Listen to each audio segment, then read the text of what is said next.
everyone, I'm Allie and I'm an alumnus of the Nourish International National Office. I'm here today to talk about team management.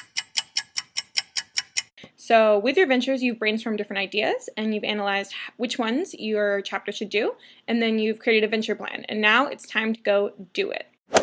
Well, with team management, it boils down into three things.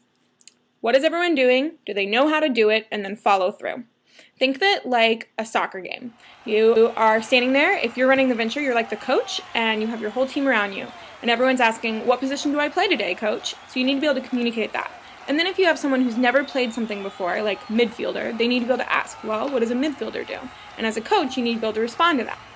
It's just the same with a venture. If you're asking someone to communicate with customers for the first time, you need to be able to explain to them what that means.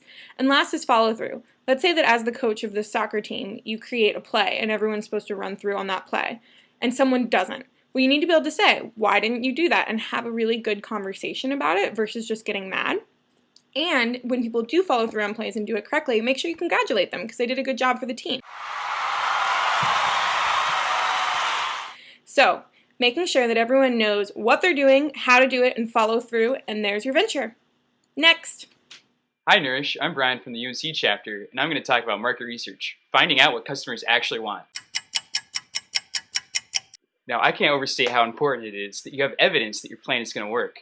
You're putting your time and money into making this happen, and you can't afford to waste either of those things. Don't let your venture fail because you forgot to check to see if it was going to happen over spring break. Ask a pool of target customers about if the product or service is desirable.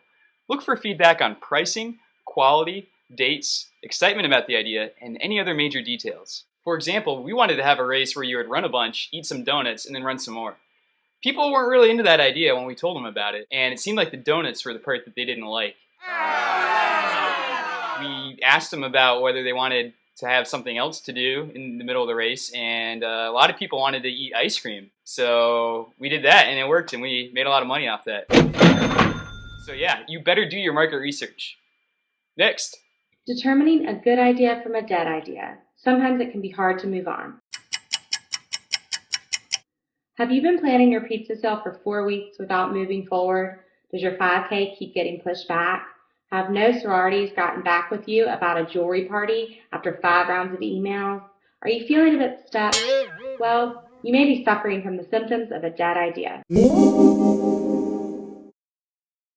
An idea isn't a good idea if it can't get out of that initial planning phase. The best ideas are actionable. If you're finding that you keep running into dead ends, move on.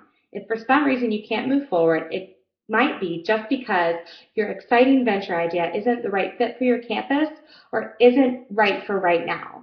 Good venture ideas are put into place and implemented. If you can't do that, that's okay, and that's a dead idea.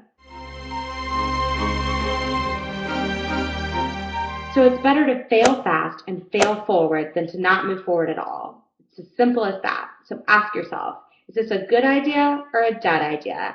As for me, this 1,000-piece puzzle that I just started is a good idea. Post-grad life is exciting. Next.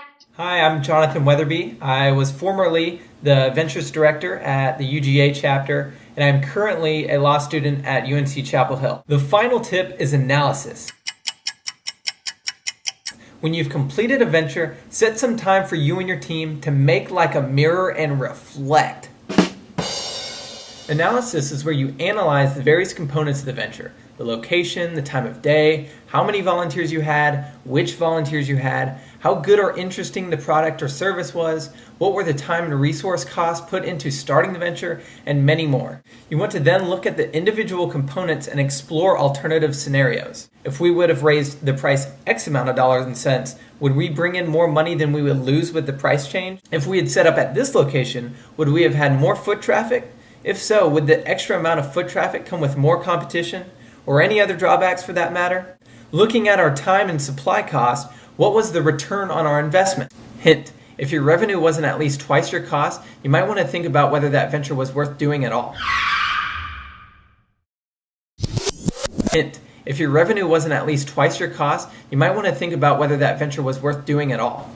While you're playing with these scenarios, start to formulate hypotheses as to how you can improve your venture.